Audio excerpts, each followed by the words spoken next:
And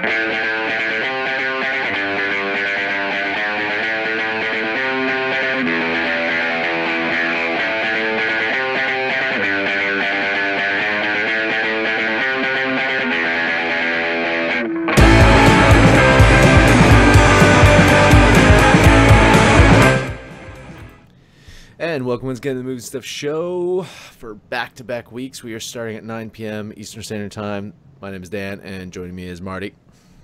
Our show seems to start with a minute-long ad now. I had to skip that. I don't know if that's for everybody. Nice, nice. There you go. Hey, don't skip it. Oh, you got to go like 5 seconds, and then you can skip it. You can still get the ducats. No, you don't. Watch the whole minute. Well, Watch I also have to make sure ad. that we're actually visible over here, so I gotta skip it. I don't care if we're visible. Get the ad revenue. We need it. We have not upgraded our show quality in ages. I need to invest, and in order to do so, I need cash, and we need that ad revenue. I need those dollars. I'm gonna have to get like a Patreon thing and just start begging people for money. I'm not. No, I'm not gonna do that. Listen, no. We don't really need we don't need the money to build the show. I just want money. All right. We don't need donations. I do not need no. Ad revenue is just nice, right? I mean, got to do something, right? You know what my show budget is? It's Guinness, right? It's filling me up with Guinness so I can do a show. That's the drought, so that's a good kind. Dude, it's so good. I'm gonna hit your lips. It's so good. I got some harp upstairs too, so I've been doing some half and halves. I refuse to call them by the racist, not the racist, but the inappropriate names of what that drink is called. They don't like it over there. No, I can't get centered for some reason on this camera. But we'll be all right. No one should see me straight on anyway. Can't you just move your chair? You would think, but I've been. Just move over, right? I mean, just do that. Then you'll be there. I possibly could move you over. No, that would ruin everything. Yeah, it probably would. But I think I could, because you're center to me in Skype. So, you want me to try to move you? No. You want to see what happens? It's just funny because you're seeing the background of my closet. There's like the lone hanger. Nope, that's not working. I'm ruining everything, Marty. Nobody look. It's terrible. I don't even know where you're at. I can't find your video.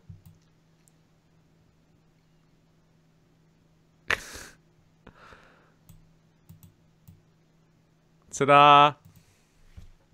Kind of. No? All right, let's. Ta-da! All right. So this week we are going to talk about. This is just such a weird-looking poster. You can't even tell what this is for. We are talking about. It's so random. Steven Spielberg's The Post. This movie. I'm wearing my Newsies hat in honor of this. Hey. This movie stars Tom Hanks and Meryl Streep.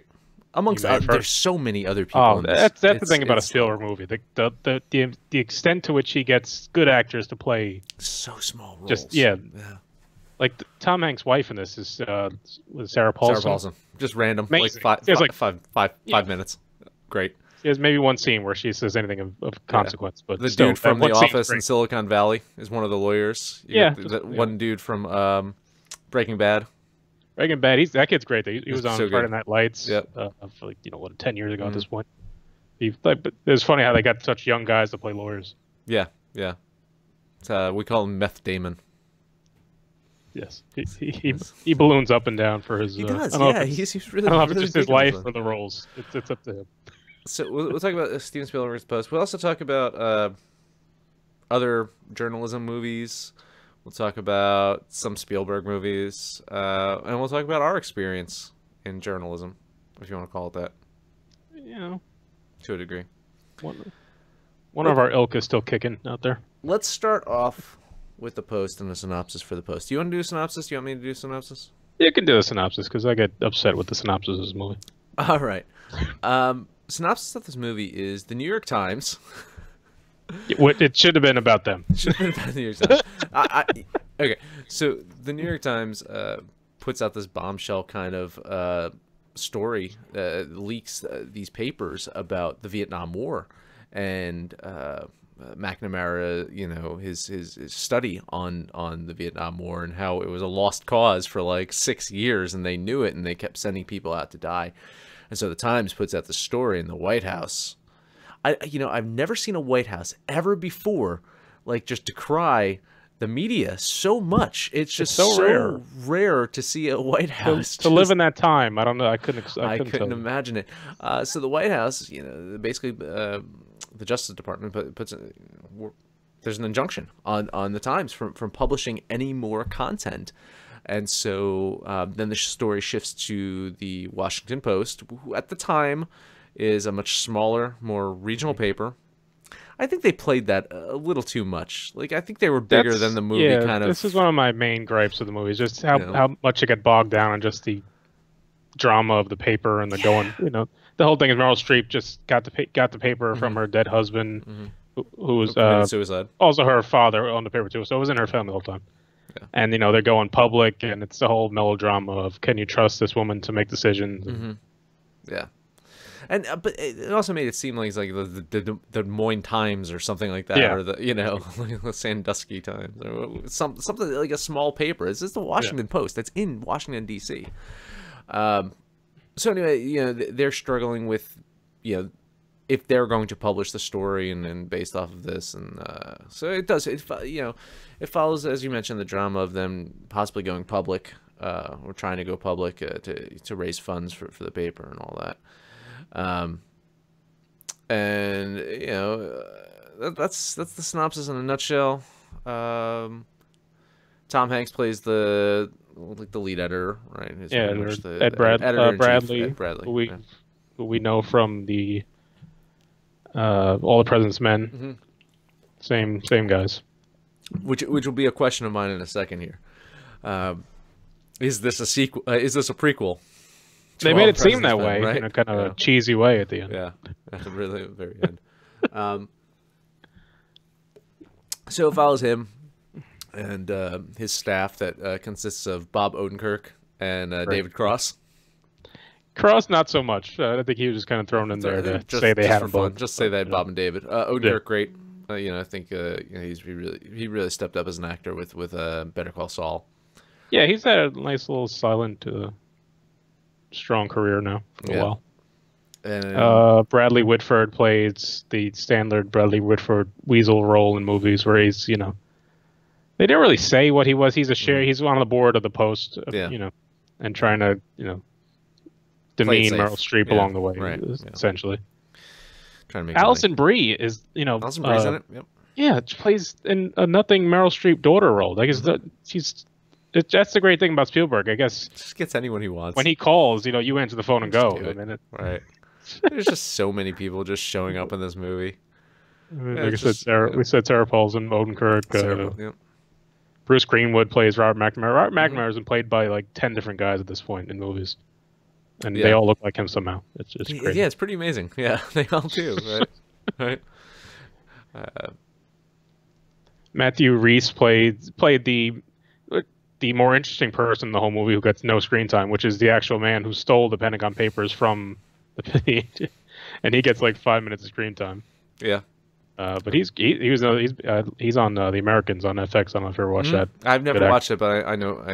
I recognized him from the commercials from The Americans. But that's the thing, though. It's like he steals the papers and gives them to the New York Times. The New York Times spends 3 months trying to go through everything they give them and coming out, break the story the right way, have everything they want to do. And the Post just comes off in this movie as a almost opportunistic, not caring so much about getting it right, but just getting it out kind of situation, which we see too much of, I think, in the news sometimes. And they kind of wrap it around the idea of the patriotism, but it's just, like I said, the New York Times gets the injunction, and so they get a copy of the papers as well. And so what they try to do, what the Times did in 3 months, and they try to do it in 7 hours or so. Right. And that's when the story gets lost for me. It's no longer about the story of the Pentagon Papers and what the government was hiding. It becomes about just not gotcha journalism, of course, because it's all true stuff, but it's like we just got to get out whatever we can out of these papers, read whatever you can, find a story, and write it. It's all about speed to market at that point, right? Yeah, a problem with the media Yeah. nowadays, right? You're trying to break the story. You're trying to be the first to break the story, and the story isn't. It's not to say it's not accurate. It's just not 100% there. Yeah. And then it causes more questions, and it opens you up to people using the term fake news. Yeah. And I'm not condoning that, but when you rush something and there is a mistake, or you haven't fact checked everything to 100%, it increases the risk of someone pointing out that one thing that then shatters the credibility of an entire story.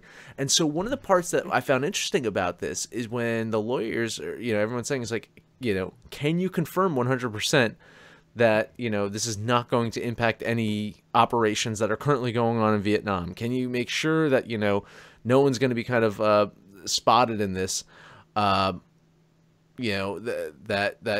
could impact them, right? And they're like, no, we can't guarantee that. Which was an insane theory to begin with, because the whole idea of the Pentagon Papers was that these soldiers and these missions were screwed to begin with. So to say that writing it would somehow ruin the mission, right. It's just silly. But again, it's how they I guess justified shutting down the Times the first time. Yeah. Overall, my thoughts on the movie is it's a good movie, right? It's not. It's a good movie. The part of the movie that really does it for me, it's towards the end, is when they're on that phone call and they're trying to decide what to do. And it's like Tom Hanks, Meryl Streep, everyone's getting on a phone and they're kind of going back and forth. The score in the background just starts building and building and building. The tension's there. And from that point on, and when they're trying to, put it all together and, get it all out, and that point of the movie on is just great filmmaking. It's great acting. Everything is spot on, nails it. The problem is those moments are so few and far between in this movie, right? Yeah. There's a lot of, I feel, hamming it up for Oscar nominations. It's just like these long scenes of Meryl Streep talking. Yeah. And she's a great actress. And it's like, wow, this is a great performance. But what the fuck she's saying right here? Like, this is just like, this is her, like, just talking for the sake of building up a reel to send for an Oscar nomination. There's so few parts that were just so kind of like punch you in the face. This is like great pure acting that is part of the important part of the film. To me, that it kind of got lost of the overall, I don't know, enjoyment of this film. Is just when it's great, and when it's not, it's just like, okay, it's a fine film. Yeah. I mean, it's Spielberg, Hanks, Streep. There's it's not going to be terrible. It's not going to be terrible. It's going to, and like you said, all the other actors around it are great as well. And everyone brings their A game when it's Spielberg. So again, but it gets so bogged down, like I said, in some of the drama of the newspaper, and it almost falls in love too much with the newspaper industry. It gets this lost art almost at this point, where every time they're writing a headline, they show you all the mechanics of how it's made. And, all the old-timey, work of going into it. But it's like, you see it the first time, it's like, oh, that's nice. But then again, it's like, well, it's like, all right, now we're just going for the cinematographer, award at this point. Yeah, right.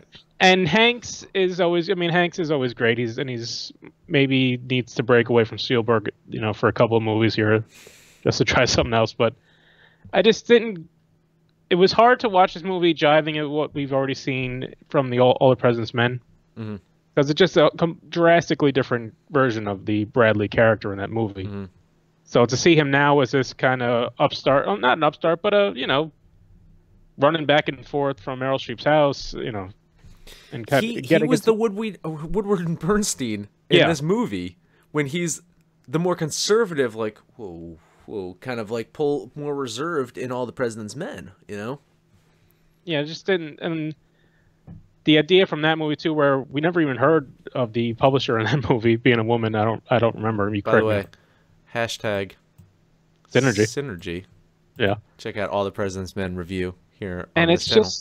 It's hard for me to watch a movie like this where we know too much of what happens next, I suppose.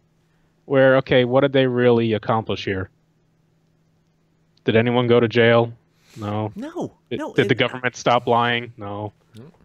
Did the Post wound up being owned by Amazon. It's just, I got yelled at a lot by Mike last night because I wasn't as inspired by this as he was, and I understand where he's coming from too. But I left this movie thinking like, what was all this for really? There's a little throwaway scene in the movie where the assistant DA calls the Post to threaten them to stop publishing it, whatever. And it's William Rehnquist, so it's like, well, okay, this guy got to go be Supreme Court Justice. Yeah, right. He had a pretty good career after that, right? Got to make his own movie. Yeah. He's portrayed in so many movies these days, be it from the Kennedy's perspective, Lyndon Johnson's perspective, and half the time he's kind of the hero in some of them, where he's like, oh, he tried. It's like, no, he didn't. I mean, honestly, has there ever been a negative portrayal of John F. Kennedy? Oh God, no. And even if you look at but that's what I'm saying. If you look at the details of this report, his name comes up.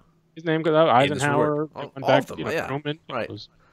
I mean, and it goes to show. Listen, I mean, it doesn't matter who's sitting in that chair.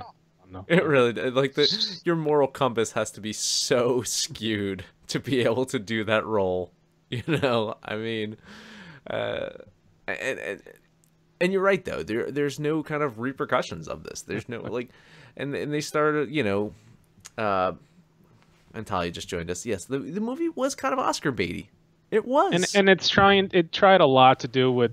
There was no need for this movie at this time other than to say, challenging what we're doing on now with the press, and also taking on, and it's an important part with taking on women's roles in business. And there were some interesting points where you're seeing the old time 60s or 70s dinner table where all the men are going to talk politics, so you women go in the kitchen. You go in the kitchen, yeah.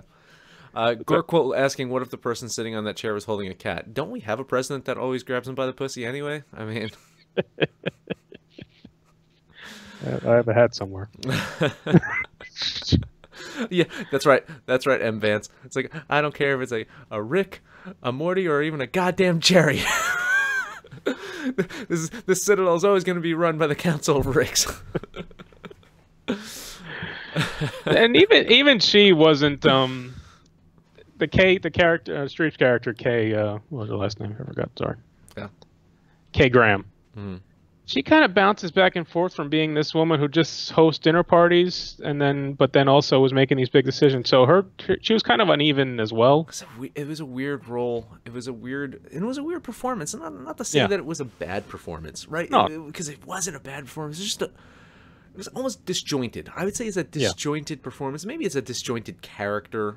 I guess you had to be, as a woman at that point, trying to balance, what people expect of you and what she's trying to accomplish. But I guess it doesn't work. It's hard to see Meryl Streep in that kind of role now where she's not strong. And yeah, it's a little skittish, and she ultimately she makes, I don't know, would you say she makes the right call? Because to me, listen, I mean, again, I feel like they were just trying to get a story out. No one else was going to have it, because only two people pretty much had those papers, right? Yeah. It was the Times. And it wasn't that they didn't really earn it either. I mean, they didn't, do much digging. Odenkirk went and found the guy. It was just kind of a luck he knew who it was going to be. Yep. He worked with the guy or something. Yeah. That was a great scene, though. That was a great scene when he basically says, like, if I was able to uncover this, it's only a matter of time before someone else does. And then that was weird, too, because then they show him on TV talking about it, but you never gave anything about him as far as did he get arrested? Was he put, Yeah, there's almost a Snowden type. Yeah, he's basically a modern, whatever. Snowden, I guess, is a modern day. This dude. Yeah, he was a Snowden of this, 70. I'm sure he was treated just as badly as Snowden was now. Yeah, right. Except he didn't have to go live in Russia. But there's very little context in that as far as what happened to that character. Mm-hmm.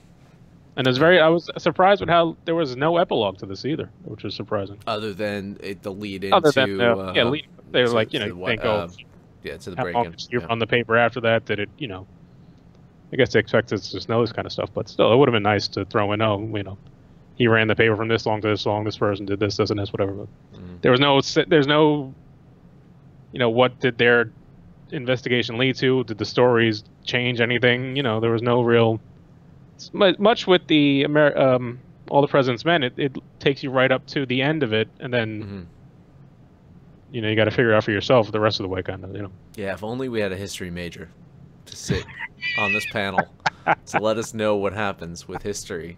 I mean, we all know what happens in history, but you like to know what happens to the individual, yeah. Or maybe did anyone win a Pulitzer, stuff like that. I mean, maybe he's trying to make a trilogy. Maybe he's gonna he's gonna do his post trilogy. What would be the third big story from the Washington Post? I mean, it has to be one. Figuring out Carter at that peanut farm, maybe? Was that a big deal? Yeah, I like the use of the recordings of Nixon. Yes, very cool. That was very cool. But it was also it was odd. I couldn't tell the time of it because the movie starts with McNamara talking to the character, Matt Reese, that was Danny, right? Danny gave away the papers. But it seemed at that point he was still Secretary of Defense. But then we know he's not during the Nixon administration, so they didn't really give you a time frame on when he actually stole the papers and how long he took him to figure out what to do with them. Because it seemed like he said he took them forever to get them out of, piece by piece. And there was never really any kind of time stamp or any, knowledge of when, how long it took this whole thing to happen. Yeah. But yeah, I think you made an interesting point. Should have this movie been called The Times? Or just the papers and focus, because I mean some of the stuff that they were like when they went to the New York Times office, that was kind of cool. Like I like that, and like I'm glad that they focused some of the movie on that as well. But it could have you could have split it into multiple. You could have focused in on the Post, you could have focused on Times, and both of them, and then even shifted gears to like what other papers were doing. Because I mean they make a point to say is like once the Post kind of released, then a whole bunch of other papers out of solidarity. Really, and I like that point, but it kind of got lost. I think they only focused on it for like a second. Yeah, it was a throwaway thing. Here's some papers. Yeah. Everyone's supporting us. Yay! Well, I mean, everyone's just covering what you covered. I mean, at that point, it's not really. Yeah. Well, I don't think anyone no one else had additional papers, right? Yeah, it was just according to the Washington Post in every story, I assume. But like they made, it seems like they only made it focus on the Post is because we know about the Post players more because of All the President's Men, and because he can throw in the Meryl Streep, women's rights kind of issue as well, which is a good story to tell on itself. But it takes away from the focus of the papers that we have here, and it makes it more about this newspaper rivalry drama and back and forth at the White House, which was at that point was still on just some minor thing with so silly Nixon with the hating wedding him because of the wedding. Right. So it was just some unnecessary drama built into you had so much drama just in these Pentagon papers, and then you kind of masked. It was like the third important thing in the movie. Yeah. Which I guess makes sense because nothing happened with them eventually. Ultimately, the world, as we said from our if you want to synergize our what the hell, American Last Action Hero movie where the bad guys can win in this world. Sure. There you go. Right. Hashtag synergy. That's what happens. The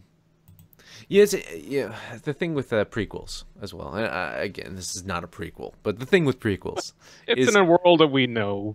We've seen. But my point is saying it's like the characters in prequels tend to be so less interesting than the characters in the main films.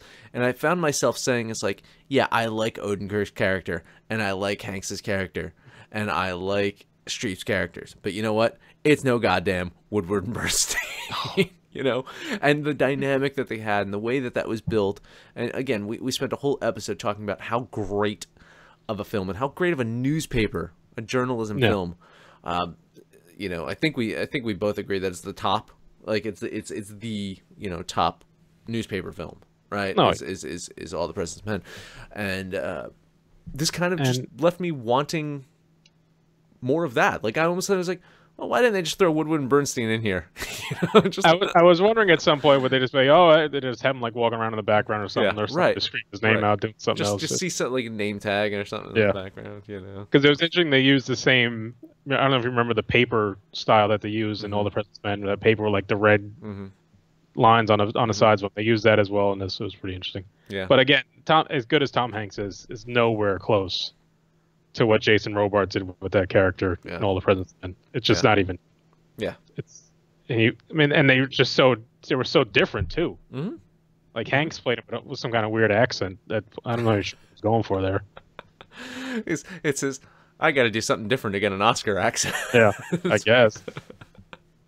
And and there was no real focus. I mean, Odenkirk got a little bit of focus, but there were 4 or 5 other reporters at almost every scene. Right. So you didn't get much into any one of them. Yeah, and again, they were all just kind of like bits and pieces thrown in there. I think Odenkirk was the primary. Like I enjoyed the fact that they they had the woman that had been I guess barred from covering the wedding, but when shit's going down, it's not like she's like, oh, she's just a wedding reporter. She's there. She's like, all right, fucking, I'm rolling up my sleeves. I'm gonna write. I thought that was awesome. But yeah, they didn't focus a lot in on that. I mean, this was. Yeah, we don't even know what stories they wrote really that first couple of days. Right. Because as they were going through the papers, they were all somewhat out of order, and they were piecing them together as they saw it, and they were just, taking out paragraphs. So I mean, their whole. Whereas we said the Times took 3 months to figure it all out and have a game plan. See, that would have been a better story. All the President's Men was the story about the story they were telling. Yeah. This was getting a story out. Yeah. Like that's what this is all about. And only getting it out because the Times couldn't. Because the Times couldn't. And that's the thing. It's like the Times had 600 pages. They did one release and they're like, no, you can't release anymore. But it's like, well, we only released like page 3. Yeah. We got like 500 more pages left. Again, I don't want to make it seem that I didn't enjoy this movie. I did. It's a good movie. Is it the best picture of the year? No, it's not the best picture of the year. No, I'm not even sure it should be. If they stuck to the old times of straight 5 nominations, it wouldn't. I don't think. I think also if you take the name Spielberg off it, it doesn't get nominated. Maybe not. And again, if it comes down to Meryl Streep against Margot Robbie, I hope Margot Robbie gets nominated. Yeah. Because she gets nominated just on nothing sometimes. Mm-hmm. I mean, she deserves it because she's great. But I mean, remember the last year she got nominated for that piece of shit. I forget what it was called. I could. Did Hanks get nominated for Sully? Yeah, he did. Okay, I was about to say I think his performance in Sully was better than his performance in this. And Sully's not a great movie. No, Sully's not a great movie. It's a marginally decent movie. I think the performance was better in Sully than it was in this. I'll double check if it got nominated. I know we got nominated for that the boat one, right? The boat one, and then on the Captain Steve. Yeah, and then the last Spielberg one we did with the Captain Hook, the bridge, A Bridge of Spies. Yeah, Bridge of Spies. Yeah, Meryl Streep got nominated for that Foster Jenkins shit last year. Oh yeah, that's right. No one saw that. It was supposed to be a good performance, though. The 30-second clip I saw just of her being nominated during the show, I was like, oh my god, I've never watched that if you paid me. Is the one where she's like the bad singer or something like that? Yeah, it was just I was watching like, wow, that's rough. Yeah. He's only got Tom Hanks' role is he's still sitting on two wins. Yeah, it's been a drought since Forrest Gump, right? Yeah. Robert Maley saying Hank's doing an old-timey newspaper accent. Here's a newspaper, sir. Got a newspaper coming out for you. Catch the newspaper. That's my old-timey. It works. Actually, it says here he hasn't been nominated since 2001. That can't be. Castaway? Castaway, yeah. Castaway. That's a long time. That's a drought. He was nominated for a Globe for Captain Phillips and Charlie Wilson's War. Well, sometimes that you forget that didn't Tom Brady go like a decade without winning a Super Bowl? He did. You got to think about that. Put it in perspective, Marty. So when you go back to back, and then you never get one again. Then it's like a decade, and then it's like, oh yeah, here's a couple more. And you know what? Probably gonna get another one this year. he got nominated for the Globe, and he's not gonna win. Yeah. And it'd be interesting to see why they do it now with if they shy away from our guy from the artist, Disaster Artist. Oh yeah, yeah. What the fuck am I playing? Franco. James Franco. Yeah. Because of all the problems he's having now in the news. Yep, he'll drop out. I mean, Daniel Day-Lewis is a lock for a nomination. Oh, Daniel, yeah, nominated Lewis and Oldman. Mm-hmm. Even Oldman's having some issues too. We knew about those issues. We don't think any. Oh God, you know, if shit can come out about Stan Lee, we can't say we can't say anything anymore. Yeah. It's been 2 weeks since he won, and the only thing they came up with so far was the 2001 Playboy interview. So I think he might be okay. He might be fine. Tali saying movie should not get Best Picture Oscar, and that the best movie of 2017 was Blade Runner 2049. Well, that's not going to happen. It's not going to get nominated. It's a very good movie, though. We were split on that one. I don't know. We were split on it. No, I've grown to appreciate it even more. I would give it a rewatch. You should rewatch.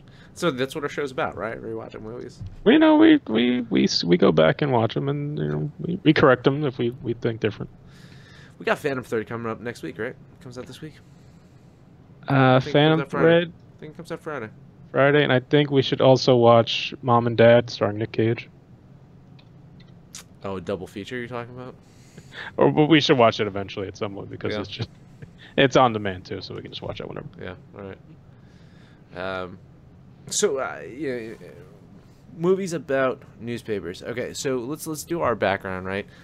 You definitely have more journalism experience than I do, right? You got your degree in journalism. I was paid slightly for it on occasions. You were an editor-in-chief of the school newspaper. Of our college newspaper. College newspaper, you're the editor-in-chief.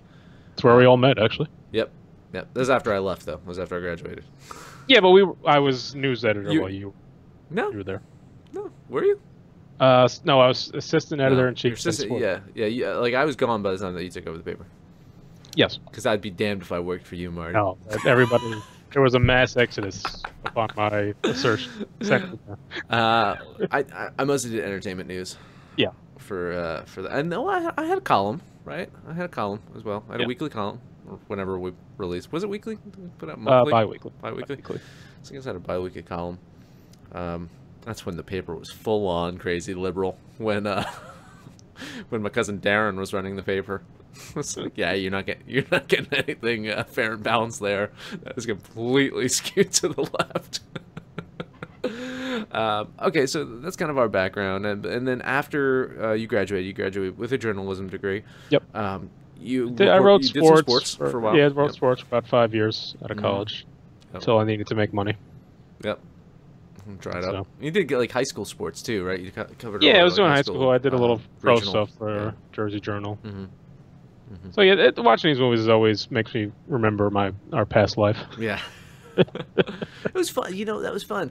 There is a great, even though it was a school newspaper, there's just a great atmosphere of being there. Yeah. And, we had a couple of stories that we felt were like, oh, these are important. We're breaking some. Oh my God, what did the coach do? It's like, what is the school board? We won some awards. The SGO. For being great journalists, though, you never figured out who wrote the satirical newspaper for the college, though. Well, every time I accused you guys, you got pissed off, so... We played it off really well. I'll just stop bringing this up. Who are these guys that are writing for the satirical? They're making fun of us. We must catch them. So, I mean, yeah, right. So, I guess my point being is when there is a movie about newspapers, it kind of hits you, Yeah. And you mentioned our friend Mike, who is in journalism. He did, he's been pretty much his whole career has been journalism. He started off Bergen Record, Wall Street Journal. He started off in Atlantic City. He did the Press of Atlantic City, moved to the Bergen Record. From there, he went to Dow Jones, Wall Street Journal as entertainment, and then now he's at CNBC. He did business, he did finance, but now he's shifted to politics at CNBC. So he's kept a career of journalism. So I can understand, like, it's definitely like those movies hit him really close. But I mean, me too. Like, I like them, and I reminisce about those times. And thinking of, the good newspaper movies, All the President's Men is top up there. We see the chat There's saying, not. There's actually not as many. I looked back at a couple lists today, and there's a lot of journalism movies, but a lot of them have shifted, as much as anything now as to the TV side or stuff like that, or back in the day there was some radio stuff. But there was a show about it, right? The what's his name had a show on HBO, right? Newsroom. Yeah, Sorkin did. Sorkin's done 2 journalism movies. He did The Newsroom, which was hit or miss, and then he did Sports Night back in the late 90s, 2000s. That was so good. Sports Night was really good. And if you watch any of Sorkin's shows, you've seen them all because he kind of uses the same plot points in every version of his shows. Tali saying The Paper with Michael Keaton. I guess that's the other. That was kind of my. As much as you have to say All the President's Men is the greatest, that's kind of my favorite. That's your favorite, right? Yeah. Good. The great performance. Because that was just more New York, gritty, so good, asshole journalism kind of, And I remember watching the first time when we were all in the newspaper together, and it kind of, you'd see versions of, you put yourself in that role, and Randy, fucking Randy Quaid being a crazy person, Robert Duvall being the cantankerous editor, and then Mike Keaton's done 2 of my favorite journalism movies actually, with this one and Spotlight, which won Spotlight a couple years ago, right? 2015 was that? 2016? 15, right? Yeah. 15, yeah. Yeah. No, maybe it's 16. It's 16. It's 16. Yeah, 2016. It's been in like very small movies winning the Oscars the last couple of years. It'll continue this year, I suppose. What other journalism movies? I mean, there's a couple of TV, news ones. I think those kind of get lumped into it. It was Network. And, I mean, of course, you go back all the way down to Citizen Kane, which, of course, I mean, there's just again is possibly the greatest movie of all time, but I don't really call it a journalism movie. Yeah. It's because he is who he is, but. Yeah. Shattered Glass in 2003 was about not so much newspaper business, but the magazine business. That was the guy who made up stories for the New Republic. But it was that was with Hayden Christensen, Hayden Christensen, yeah, that was the middle. Dude, we keep doing it. Hashtag synergy. There you go. Because we mentioned this on the previous episode. Broadcast News. Did you ever see that one? Yes. With that was a weird one too. Yeah, Jack Nicholson. Nicholson is in that, and James Brooks wrote it and starred and directed. Sorry. Yeah. William Hurt plays like the dopey anchorman. Albert Brooks is the old school reporter kind of guy. Can we consider Newsies? I consider Newsies. Christian Bale? I've seen Newsies, the movie, and I've seen the play. Oh, yeah, that's right. I always like that. Good Night and Good Luck was a little too much up his own ass as a movie. I don't know if you went with Clooney, and it was just too much. Frost Nixon, kind of a journalism movie. Yeah. Not so much. Again, that's another thing. It's like this movie, and then, of course, All the President's Men is all about tearing down Nixon. And I mean, really, he got impeached, but really what happened to him? He had the same life he would have had post-presidency as if he left on his own accord, really. And I think I would have just liked this movie more if it was. How can I forget one of the best ones? This one to me probably rivals All the President's Men. Zodiac. I was thinking about Zodiac too, but it's it's a newspaper movie. It's a newspaper movie. Good. But it's also about murder and, serial killing, so it's kind of... But it's a newspaper movie. It's so good. Robert Downey Jr. as the reporter and Jake Gyllenhaal as, what was he, the crossword guy or something? Yeah, or the comic Tunis guy who just kind of got obsessed with it. Right, yeah. And then he did another... It's so great. Oh, he was in Nightcrawler, right? Nightcrawler, which is, it's kind of similar. Yeah. Or borderline journalism. Paparazzi. Yeah, borderline journalism. Yeah. There hasn't been as much as I thought there were, actually, when I was looking up these things. There's a lot of older ones that I haven't seen. There's so many ones, 50s. Like how many Jimmy Stewart movies? Like, I'm a newspaper guy. I'm an old newspaper. Yeah. I mean, it's like Keep it's going done. back to my old timer talking. Oh, cigar. Yeah, sure. I don't remember much smoking in this movie. A little bit smoking. It Tom seemed Hanks like it was smoked. more of a. That was a lot more of a thing back in All the President's Men. So like everybody was Yeah, smoking. yeah. I think they threw it in there to say, hey, Yeah, people smoked. but it was a constant. All the Presidents. Like I It was remember the just All the like, President's Men where they interviewed that woman and she was puffing away the whole time. that's when you could show smoking in the movies. That's when it mattered, Marty. That's I when mean, they did. That's when Big Tobacco ran Hollywood. Not anymore. Not since those liberals kicked out Big Tobacco out of Hollywood. bitches ruined everything. Um, When do we expect these kind of versions of movies about our scandals of our time? Because it's been like I mean, All the President's Men listen, happened in real time, actually. but So I'm not sure if that had the weight back did you then. watch Snowden? Yeah, I've seen Snowden, Yeah, you know. but it gets so bogged down in whether or not you like Oliver Stone. I guess so. You know, I like. Listen, I do like Oliver Stone. Overall, I like Oliver Stone, and I like Snowden. I thought Snowden was good. And there was not also, great, but it was good. So I think you're going to see more. People are putting out relevant movies. Like we'll see some relevant stuff soon, right? I mean, because you think this movie came out this year, but it was probably made, 2 years ago, a year and a half ago, whatever. It's been in the works for a while.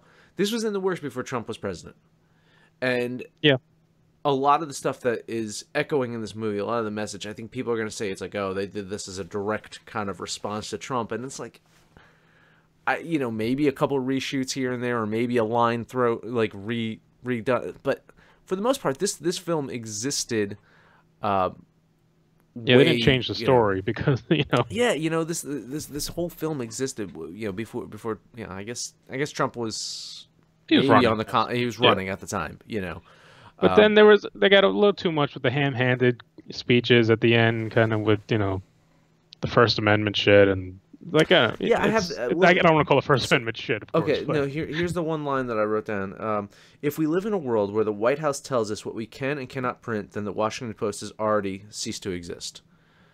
Like that was kind of like the main kind of thesis of it. And it was just like that was there, but there was also so much. If that was their driving force the entire movie, I would say, okay, let's get on board with this. But there was so much else with. If the New York Times said that, the New York Times said that wouldn't that have more of a punch? If that was in the courtroom, which they completely just kind of gloss over, right? They just they cut to the courtroom and then they're done, blah blah blah. Well, I guess they stay true with the idea, I guess, because you can't.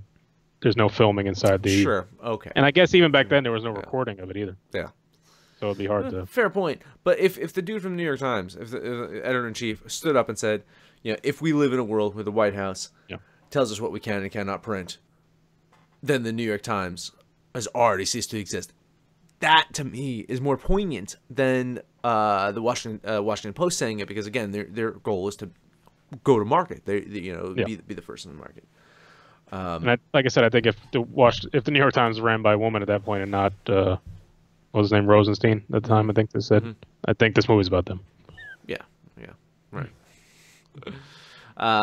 Tali's saying that Oliver Stone has lost his edge. He's not. He's just always on the edge, I think, is the issue. He never comes off it and just does anything normal anymore. So it's hard to take anything he says seriously.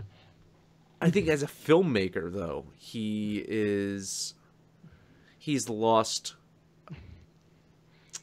Again, there's some good stuff in Snowden. Don't get me wrong. There's some really but as an overall filmmaker, start to finish, I think he's lost his ability to tell a narrative that people care about start to finish, right?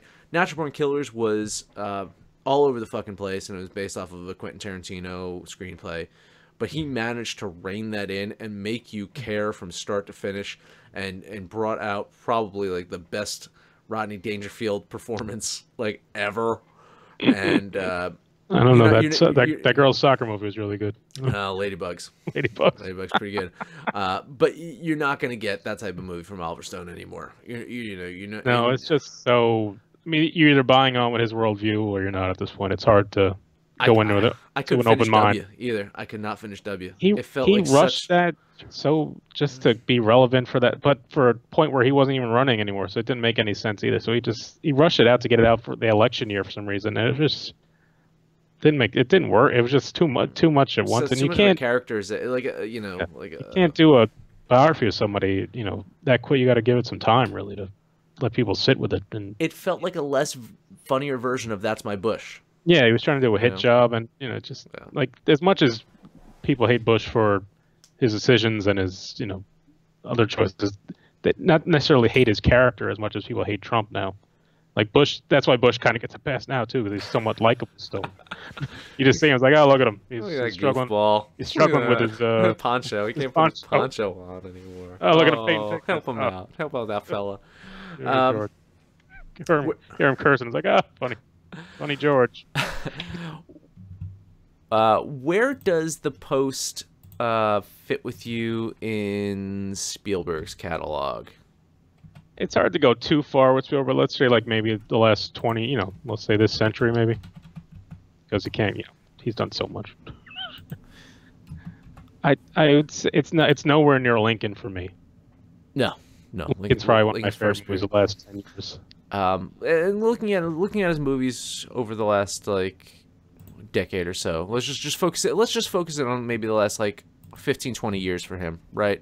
It was funny with this one too, because he did a similar thing at the end of this movie that he did with Lincoln. Whereas they send everything to print for the thing, they got the decision they wanted from the Supreme Court, and there's this moment where not to spoil the you can't spoil the endings of these things, I suppose, but there's a moment where Streep and Hanks are walking out of the production to the press room. And she kind of throws in the funny quip, I don't know if I can take another one of these kind of scenarios. And everyone knows what you're talking about, and it's kind of a wink and a nod to, of course, Watergate. And so it's like, all right, leave it there. And for some reason, he did like another 3 minutes of showing the break-in for some reason, and it felt like a comic movie in that, okay, here's the sequel, come back and watch this one. Yeah, right. And he did the same thing in Lincoln, where Lincoln is just a perfect movie.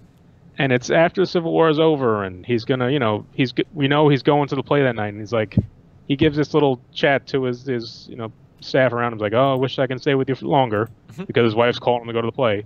He's like, oh, but sadly I had to leave. And he's walking out. He's like, oh, perfect, leave it there. But then they show him at the theater and the shooting, and him dead on the bed. It's like he just the last two movies he just hasn't been able to. Just leave it. We know what happens especially when you're in a movie like this. We know what happens. We know Watergate. We know Lincoln dies at the theater. Just leave it alone. So he's kind of he can't pull that last punch. He's got to just hammer that last knockout punch home for some reason. Yeah. And for both, it was just funny to notice it in both movies. So I'll just run through some of his movies over the last like 10, 15 years, right? Terminal. I think this is better than Terminal. Yeah, that was a weird one. Terminal's That's weird. Probably the worst Hank Spielberg collaboration, I would say. So then you have so Terminal was like 2004, right? Terminal's 2004. Okay. Yep. Catch Me If You Can was 2002. Better. Catch Me Again, I believe was better than this one. Hanks and DiCaprio. Yeah. Munich was better. Yeah. Munich is better. Like again, we're talking about also his catalog of adaptations, I would say, of historical events. Minority Report. I love Minority Report. Fun movie. I have to revisit that one. I don't know if it held up as much right now. AI. Love AI. Fantastic. Don't you fight me on that one. We will rewatch AI. I haven't seen that one again. We're rewatching AI. 15 years. I guarantee we'll have a lot of people interested in joining us for an AI episode. If we there's a lot of strong opinions on AI. I think it's brilliant. Bridge of Spies. I didn't see Bridge of Spies. That was out a few years That was on again. I did see it when it first came out. And it was on again last night. I caught a little bit of it. It's one of those. It's a great. It's kind of like this movie where it's great acting, great visuals, but the drama of it just kind of dies at the end because it just wasn't as. You can't change history, so it just wasn't that big of a thing at the end of the movie because like they just do this. They do a prisoner swap at the end of the movie. And they try to build it up as much as you can, but it's like you just feel like they're just building this up. Yeah, for the movie. Warhorse. Warhorse. I don't think I saw that one. That was with Yeah, it was based off a play. Yeah. Lincoln, of course. Lincoln's the better film. Adventures of Tintin. I didn't see that one. No. And I didn't Uh, see BF. Crystal Skull. They're doing another one of those. War of the Worlds. War of the Worlds was fun, but I'd put this. It's interesting. He has his like Tom Hanks period, and he has his Tom Cruise period. Tom Cruise period. A little bit of Leo thrown in. Mm-hmm. It's interesting. Yeah, you know. Then we start going back farther, and then you get into like the Saving Private Ryan. You get Schindler's List, and it's just, nowhere near those. Yeah, Empire of the Sun, Indiana Jones. It falls into that, like I said, Bridge of Spies category, where it's a good movie, but nothing groundbreaking. You know. Are we concerned? Are we concerned about Spielberg? Do you think? I mean, Ready Player One's a big test. I'm not gonna lie. Not that Spielberg needs to be tested anymore. But I mean, God bless him. But as far as can he deliver? Because the BFG was a big flop. But you know, it was just marketed poorly because in Europe it did really well. Yeah. Yeah. So, and it's just, can he? You know, he's great at these historical pieces. Anything with, you know, him and Tom Hanks and a soldier can do anything really. But can he deliver these kind of blockbusters anymore? Yeah. Because, you know, Ready Player One is, I've seen, you know, the trailer 20 times because it's at the beginning of every one of these movies we've seen lately, and I'm not dying to go see it. It seems, I know it's a book that people love. Yeah. I know. To me, like, what was that? The Edge of Tomorrow or Live, Die, Repeat, whatever that Tom Cruise one was. I actually enjoyed that. And making a sequel to that, like, to me, is like, Ready Player One just kind of seems like it fits into that worldview, and that just. It seems like a story that we've seen in some version or another. Yeah. As far as, you know, the future shit, and so, and then I don't know, there isn't much else coming other than the untitled Indiana Jones project. God. So it's, I mean, he's still amazing. Like I said, he can put a cast together and lead them into their best roles, you know, better than anybody. What if he got a Star Wars spin-off movie? I don't think he would do it. First off, but what do you think? He was very close to doing the prequels, or at least, you know, one of them. One of them, yeah. God bless, you know, one of the bigger errors right up there with Crystal Skull. He actually convinced George Lucas to do them all himself. So thank you for that one, Steve. But I don't know if he'd want to do that at this point anymore. No, it would have to be a very smaller. None of them will be small anymore, but it have to be its own kind of story. Mm-hmm. It doesn't have to worry about connecting to 10 different things where he has to worry about canon and shit like that. That's what I'm thinking. You know, I don't think he does it. The fact is, we're talking about David Fincher possibly doing a World War Z sequel. Yeah, I mean, if the next Indiana Jones one is shit, it's going to be shit. Then he might have to stop doing all those kind of. Just stick with Tom Hanks and. Where do you go from fucking Crystal Skull? I mean, they could pull a thing where they just, you know, retcon? don't even acknowledge aliens. Do a Logan thing. Do you remember that time when Indy thought he saw aliens? He didn't. Wake up, Indy. He was drunk. He drank too much out of that little golden chalice. You know. I don't think we're going to see much of Shia LaBeouf in this one. What else we got? We got a couple minutes left. I guess the news roundup. Did you see about Aziz? Yeah, this is kind of the not breaking point because the thing is broken story 50 different times, but it's like, how far are we taking this thing? Weird story. He's a scumbag. Not even a scumbag, but just made of a creeper who doesn't read a sign well, maybe, because he's had plenty of people come out and defend him on the other side too. So, but again, it goes back to what we said. I don't know if it was last week or the week before. Just don't win an award this year. It's not. It's not worth it. Not going to go well. Yeah. Other than that, what else we got? They finally dropped somewhat of a synopsis for the Solo movie today. Oh, okay. And what is it? It's as groundbreaking as you think. It just says the word scoundrel 2 or 3 times, and it mentions that he's going to meet. We're going to see where he meets Chewbacca and how he meets Lando, and that's all they've given us so far on that one. Yeah, I have no hopes for this one. Locked in a vault. Like, honestly, they should put this fucking thing in carbonite. Never let us see it. I mean, when was the last time we've had a movie of this level that 5 months out we have seen zero. I haven't seen a screenshot of this kid playing solo. I feel like I've been seeing like trailers for Infinity Wars for like 8 years. Yeah. And maybe I have, because it seems like the movies themselves have just been a trailer for Infinity Wars. But yeah, and even the pictures that keep coming out, I was like, no, that's not a real picture.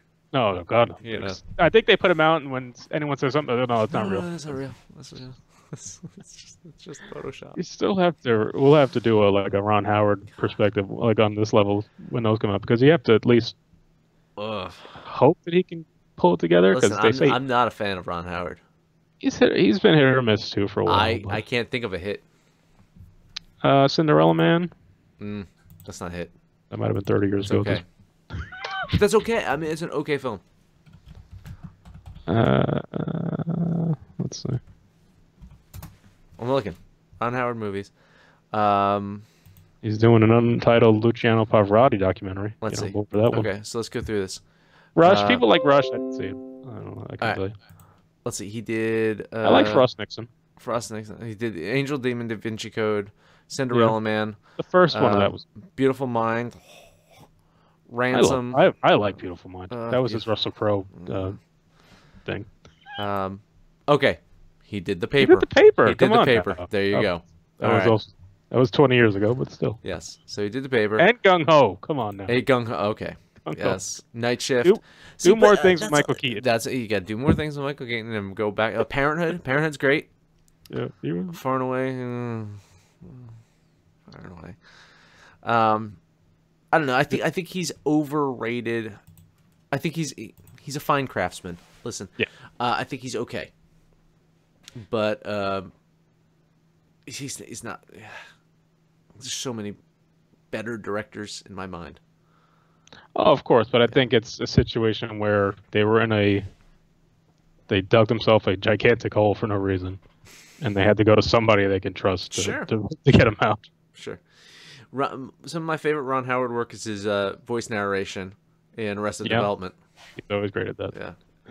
And he's just a nice guy too. You always hear him talk. It's like, oh, I like that guy. Yeah. No, and Ransom. Listen, Ransom's a fun movie. It's a very fun movie. I don't equate it to be a Ron Howard movie, but it's fun. No, it's a Mel Gibson Psycho. Yeah. Which there are a lot of. But that was before he went full psycho. Like that was. No, but there were signs. Go watch The Patriot again. Oh well, yeah. The fucking job. Braveheart. Watch Braveheart again. Braveheart, at least you could say, all right, that was a savage time. I'd say it's Scottish. I mean, what do you expect from there? So I tweeted that a few times today. So what else? What do you think? There's a lot of this stuff going on now where, we didn't know Woody Allen was a scumbag. Like, maybe I'm just because I'm from New York and I lived in the 80s and 90s, but I don't think it was a big fucking mystery that he married his goddamn adopted daughter, and he's a bit of a sleazebag. So when you're coming out and saying, I'm never working with this man again. Yeah, I regret the movie I did in 2014. It's like, really? Come on. It's way too much. It's gotten to the point where you've taken something that's quite serious. It's a serious thing, and you're just here's more and more and more and more and more, and it's like that news thing I was telling you about before, right? There's just so much of it, and then you have these couple things, and it's like, it's not really. I've been anti Woody Allen for a while. I mean, from a filmmaker standpoint, I'm not a huge fan of his movies anyway. But yes, there you go. Polanski, right? Yeah. Talk about that. I'm not even gonna just look at Gorkul's comment right there on the screen. Exactly. That happened. No, Polanski's a good guy. Also, another thing I tweeted out today about a thing that we thought was going to be good again, but then is ruined pretty quickly. They casted Ivan Drago's son for the Creed 2. And it's just some fucking it's not even an actor. It's some juice head fucking boxer from the Western Bloc somewhere. I will break you Like my dad broke. And Your it's dad. like you just wish Michael Jordan had an out for these fucking movies because this is gonna be shit. They've been on again a lot for some reason, and I know you've Rocky been tweeting about it. fuck off. Oh my god, it just makes no goddamn sense. So all right, so next week, we'll be back. Probably do Phantom Thread, maybe do something else. Yeah, Nick Cage movie. Who knows? I think they'll be wide released. We'll have something. Everything I've seen so far is just in the small theaters, but I have no episode next week. So please make sure to like this video. Please subscribe to us. Follow us on Facebook and Twitter at Movie Stuff Show so you can see Marty tweet. That's all I got. Have a good night. Have a good week, everyone. We will see you next week, or we'll see you some other time. Bye.